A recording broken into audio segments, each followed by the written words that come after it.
Hey guys, season 19 is finally here and we're starting off with the amazing Monza track for the RLMS series. You guys know the drill, this isn't a hot lap video, this is me just showing my race pace, so all the laps aren't going to be perfect. You know, there are going to be some mistakes here or there, some inconsistencies, but this is what I'm comfortable doing in a race setting. Lap in, lap out without using too much boost. As you can see there, the first two laps weren't great in this run, but after that I was consistently getting in the 30s, 30, getting close to the mid 30s, but yeah, you can see they're roughly quite close together. But yeah, man, anyway, I'll talk you through maybe the first, second lap, maybe second lap. There's 4 laps here that I'll show you. I'm not going to show you every single one. And then leading on to the fastest lap at the end, which is the 1:30.6 that you can see there. So yeah, anyway, let's get started. Alright, starting the lap, I usually know I've used enough boost at the start because once I cross the start finish line I should be between 285 and 290, which is what I do there. Should be reaching 310 just before the braking zone, braking at the 150 mark. Brake hard as you can. There's going to be a lot of understeer turning the car, so make sure you get used to turning in a little bit earlier than what you'd want to do. Don't be afraid also to touch the second curb when you turn left. It doesn't really cost you that much time, you'll be surprised. This second chicane is the toughest part of the track for me. I take it quite aggressive, going over the first curb quite a bit and the second curb quite a bit there. It can be a bit weird, but you can do it safely as long as you don't get too aggressive on the throttle. First Lesmo's not too bad, turning a bit early due to the understeer. Second Lesmo, slightly more difficult, again understeer, and you can see that I get a little bit of an off track, but you just have to, even though there's a bit of understeer and you turn in early, you know, you just got to get on the throttle at the right time because the car does rotate quite nice. Coming into a scurry now, brake just there. I don't mind, as you can see there, taking the curbs a bit more aggressive. I mean, you obviously do run the risk of getting so close that you will ruin your car, but I feel like I can do it quite safe as long as you get your braking markers right. Now coming into the parabolica, again it's just the understeer management. You've got to get used to turning the car earlier than what you would, and then the car will understeer, but it will still be understeering towards the apex, and then you just get on the throttle and carry on. And you can see I'm using about 75%, roughly. I'd say about between 73 and 75% per lap, and usually that gets me, I'm kind of like using maybe 1 to 5% more hybrid than what I'm charging every lap, which isn't too bad, to be honest, I don't think.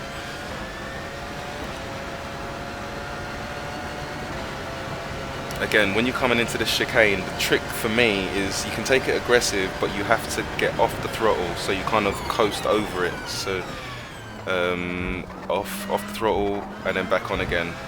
If you get on it too quickly, and as you're going up the curb, it will just, you'll start to bounce all over the place. It's too aggressive. You kind of just got to roll over it and it will come up and down and it will settle.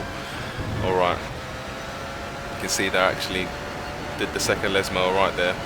Again, like I said, there's an understeer in it, but as long as you get on the throttle early and you're turning the wheel a bit more, you'll be alright. There I took a slightly less aggressive route around these curbs, which again can still be quite fast. You don't have to be aggressive on the curbs, it's just what you're comfortable doing, and if you're accurate enough to maneuver around them. Here I kind of messed up, I think, on the air. I didn't turn in early enough for this for the parabolic on this lap, which then cost me a little bit of time, missing the apex. But yeah, I'll let you guys see these last 2 laps without me chatting shit, and I'll talk to you afterwards.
So there's a couple of laps around Monza.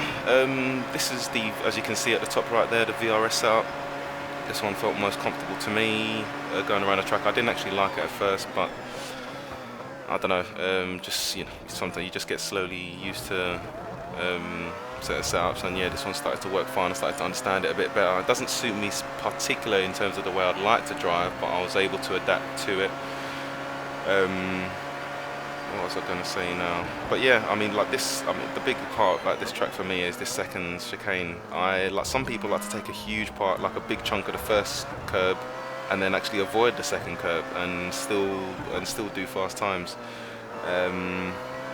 But me and a few other guys as well take like a more aggressive over both of the curbs, which is still viable, but like I say, you just got to be careful that the car does oversteer when you go over the curb, so you don't need to turn as much. Just allow the car to sort of like kind of oversteer into the correct position, and also just don't be too aggressive on the throttle. You'll find that it just kind of just goes up and then down and then stays down, as opposed to goes up, down, and then bounce. So just be careful of that. The parabolica coming up here, you know, try your best to take kind of tightish line. You can run wide, but I feel the faster line, especially in these cars, is just to stay as tight as you can on the inside. No need to go run as wide all the way to the outside curb, and you'll still do quite fast times.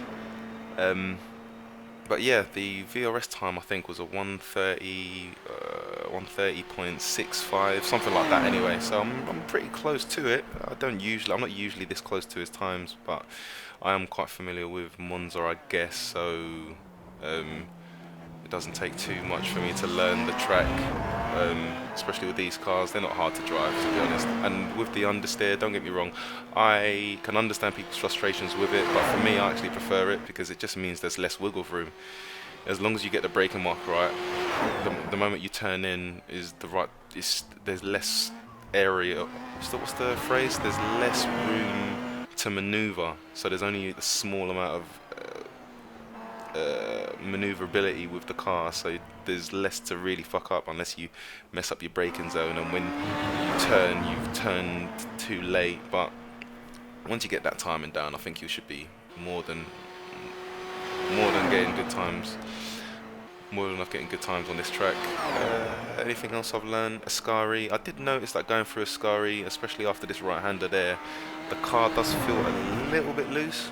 Like it feels a little bit loose, but it feels loose in a sense where it's oversteering a little bit, but controllable. But you just gotta, you know, just anticipate that, and don't. Once you start to feel that lightness in the wheel where the car's getting a little bit loose, then obviously turn. You know, get ready to turn it. But yeah, man. Other than that, what can I say? Like, I like the track. I'm looking forward to doing a couple of races here this week. And yeah, man. I'll see you guys on track. Catch you later.